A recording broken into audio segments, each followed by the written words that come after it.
Nilabas na, Boy Dila, makinig ka. Guanzon, sinoplak si Boy Dila, Aimee binulaga si speaker. Ayan, syempre itong balitang ating matutunghayan ngayon ay nagmula kay Pinas News Portal. At ito po ang inyong lingkod na si BT na magbibigay ng reaksyon at komento dito sa video na ating matutunghayan ngayon. At huwag na natin pagtagalin at sabay-sabay na natin panoorin ang laman ng video na hatid sa atin ni Pinas News Portal at bibigyan natin ng reaksyon ang balitang ito. Pasok! Bigyan natin ngayon ng opinion, reaction nitong post ni Attorney Rowena Guanzon. Ayon, bago natin simulan ng video ito, nais ko nga pala magbigay ng credits dito sa boses na madidinig natin ngayon at bibigyan ng reaksyon. Walang iba kundi si General Macanas. Siyempre, supportahan natin yan si General Macanas, ang The General's Viewpoint. Siyempre, supportahan natin yan, pakibisita mga katunay. At huwag niyo kalimutang mag-subscribe at mag-follow kay General Macanas para maging updated tayo sa mga vlogs and reactions na binibigay ni General Macanas. Ipagpatuloy natin. Tungkol ito kay Congressman Abante, sabi niya, Boy Dila, Boy Dila, pull his tongue again. You who lost the election and still won. Nilabas ulit ang Dila, nagsalita. Ito, post, Abante Islam's Aimee for shameful remarks. Talagang galit si Congressman Abante.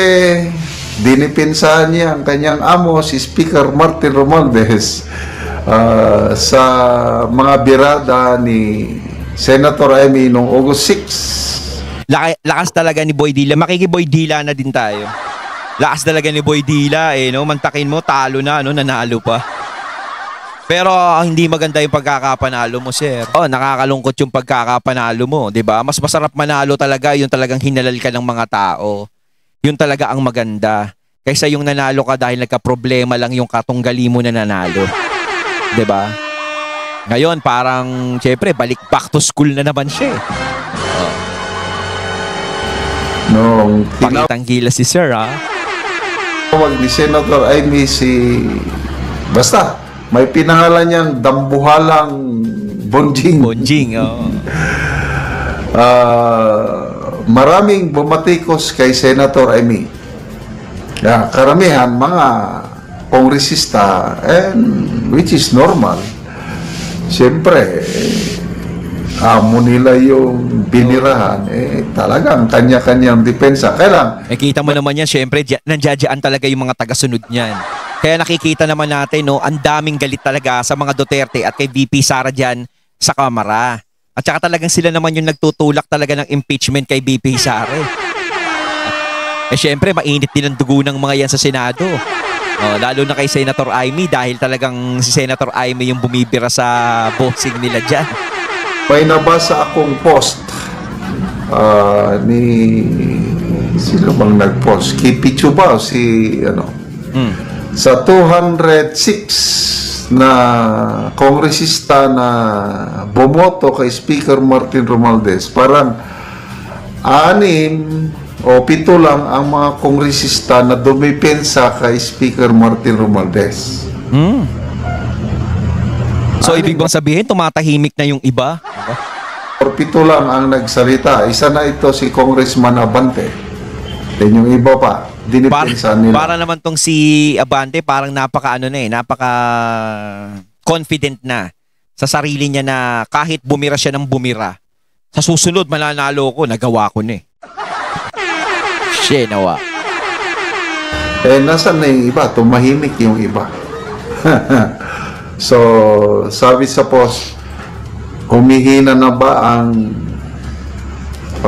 kumukunti na bang mga close friends ni Speaker dahil 6 lang o 7 ang dumipensa sa kanya sa mga birada ni Senator Aimee. Hindi, baka nararamdaman na nila malapit na mag-2028. Siyempre, yung impeachment kay VP Sara, kitang-kita naman natin sumasablay na. 'Di ba? Hindi pumapabor sa kanila yung pagkakataon. Siyempre, kung utak ang gagamitin mo, malalagay ka sa patag. 'Di ba? Kailangan kasi ang iniisip mo yung future na mangyayari, hindi yung present. Kung yung present ang iniisip mo, pag natapos tong present na to at yung future, 'di ba, ang dumating at hindi ka nakahanda, ay tatagilid ka rin. Baka masama ka sa lumulubog na bangka. Diba? Kaya kung ako sa kanila, syempre, baka mamaya utak na yung ginagamit nila kahit pa paano, nag-iisip na sila. O lahat ng ginagawa natin kay Sara Duterte, walang nangyayari. Diba? Tulak tayo ng tulak ng kung ano-ano kay Sara Duterte pero hindi pa rin tayo pinapanigan ng pagkakataon. Eh paano kung makalusot yan? Yun ang matindi ron. Kapag si BP Sara nakalusot yan hanggang 2028, nako, yari na. Diba? Well, dito tayo, balik tayo kay Congressman Abante.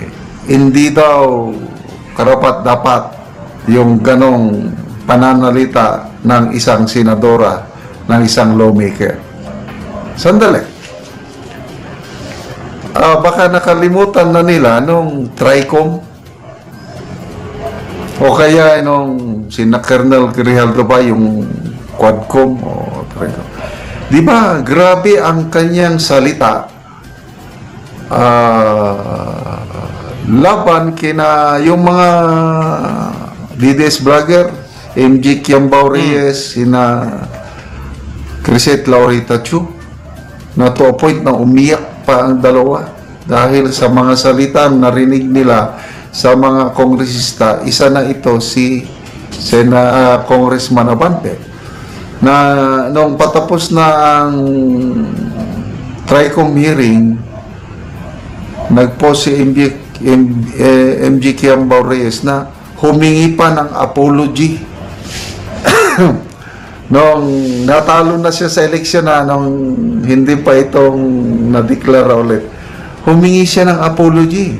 Talaga nag-sorry sa mga masasakit na salita na binitawan niya laban sa mga DDS vloggers. Sabi daw niya kasi at least inamin ko. Humihingi siya ng sorry. At least nag-public apology ako. Parang hindi sinasabi. Parang sinasabi naman dito, ano yun? Si Senator Amy kailangan humingi ng apology kay Tambi.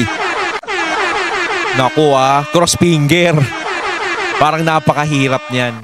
Na si Senator Amy, babawiin niya yung mga sinasabi niya. Naku. So ngayon, nagsalita si Senator Amy, hindi daw pwede si Senator Amy. Ba't sila pwede? Yan ang tanong. Tama yun. Kasi sila kung makapag-ano sila eh. Pag sila nag-iimbestiga kung ano-ano rin mga pinagsasasabi nila dyan sa kamera eh. Halos minsan, di ba, nasasaktan na yung mga kinakausap nila. So tama naman si Senator Amy, bakit kayo pwede? Ako hindi. Kailangan ba laging kayo na lang ang tama? Hindi kayo nakikita ng mali? Ay di ba mali naman yung ganun. Meron ding isang si Professor Clarita Carlos. Hindi daw pwede. Sabi, sinbergwensya daw yung ganong mga pananalita. Yung mga comments na nabasa ko, mas mabuti na lang yung ganong nagsasalita kaysa yung ninanakaw ang pondo ng taong bayan sa pamamagitan ng insertion sa flood control projects. So, depende. Kanya-kanyang pananaw yan eh.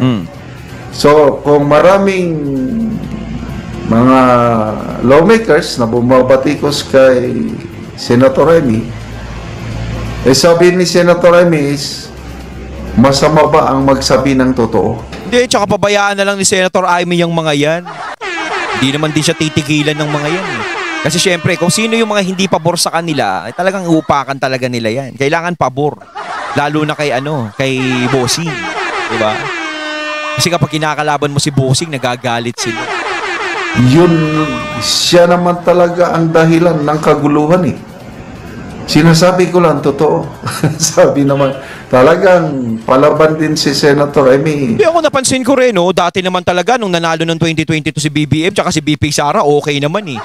Wala namang nagiging problema eh. Kompleto pa talaga yung mga kasama ni PBBM nun eh. Halos akala na nga natin talagang eto yung perpektong samahan eh ng Vice President tsaka ng Presidente na hindi magyayarian ng magtitirahan ng mga di ba dati mga Vice President tsaka Presidente magkasalungat yan kaya talaga nai-issue na nagtitirahan, nagaganuhan. Yung nakita natin ng 2022 is nung eleksyon pa lang is magkasundo sila, tapos pareho pa silang nanalo. Iniisip natin na, uy, baka magpalitan lang tong Marcos tsaka Duterte. 'Di ba? Salinsinan lang sila. O kaso nga lang, nung biglang dumating to si Bossing. 'Di ba? Nung dumating, nung na-appoint. Ayan, diyan na nagsimula ang dilubyo. 'Di ba? Kahit ako napansin ko, hindi lang ako nakapansin, kahit yung ibang taong bayan nakapansin din. Kayo mga katunay, napansin nyo rin ba? Comment lang po kayo sa comment box. Oo, daming nakapansin yan. Ang laki ng pinagbago, kahit si PBBM, laki ng pinagbago eh. 'Di ba? Yung dating tahimik na samahan, yung walang problema, is biglang nagkaroon ng problema. Baka isipin ni Bossing, ako sinisisi nyo. Hindi, Bossing, pakiramdaman lang, kumbaga, testing lang. Subukan mo kayong bumitaw kahit mga 1 month. Alam mo, biglang magpati yung dalawa, no? Si BP Sara at si PBB. Di ba? Ano ka lang, pahinga ka lang, di ba? Oh, relax ka lang. Oh. Wala siyang remorse, walang sorry, talagang ganon na siya eh. Meron pa nga siyang isang salita na ano, wala nang gamot sa parang katangahan mo, parang ganon, nakalimutan ko na. Yung pag sinabi ni Speaker Martin Romualdez sa Kamara nung nanalo siya ng Speaker, parang speech niya na dapat hindi ninanakaw ang kaban ng bayan. Iba naman niya. Huwag daw nakawin bawat serbisyo, talaga bawat lang, proyekto para sa taong bayan. Kaya sabi ni, grabe, wala nang gamot ang iyong pagka may salita siyang mabigat eh. Pagiging tanga o I don't know. Wala nang gamot sa kanyang pagiging ganyan na talaga si Senator. I mean, pagdating sa ano, wala na siyang kansa. And maraming mga dating galit na kay Senator Amy, lalo ng mga Duterte supporters.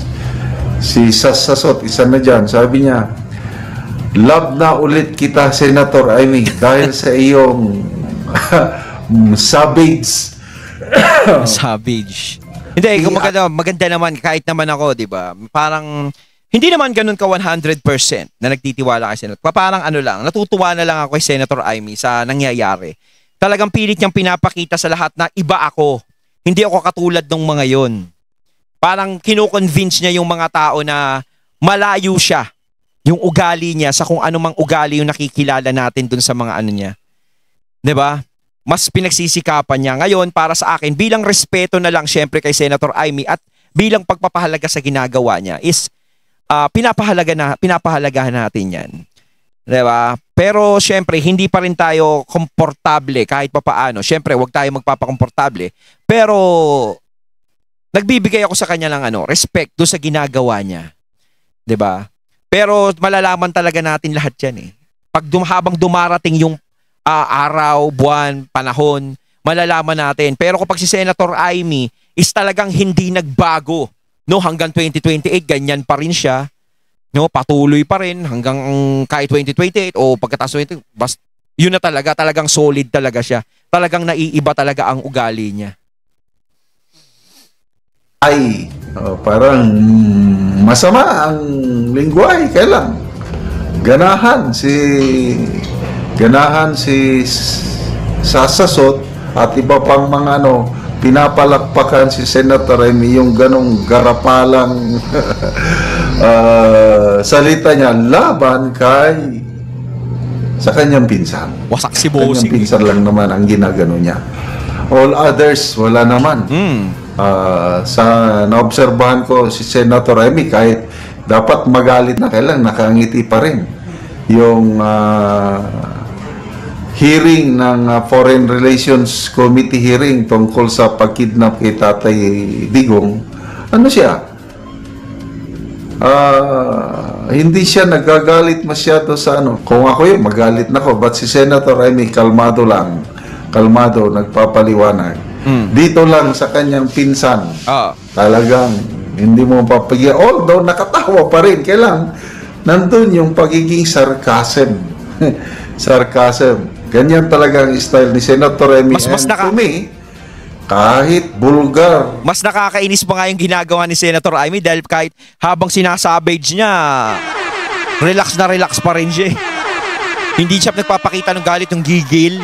Mas nakakainis yung pag nakikita mong hindi nang gigigil tapos ginaganong ka. Ay, malamang siguro si Bossing bad trip noon narinig niya yun, napanood niya.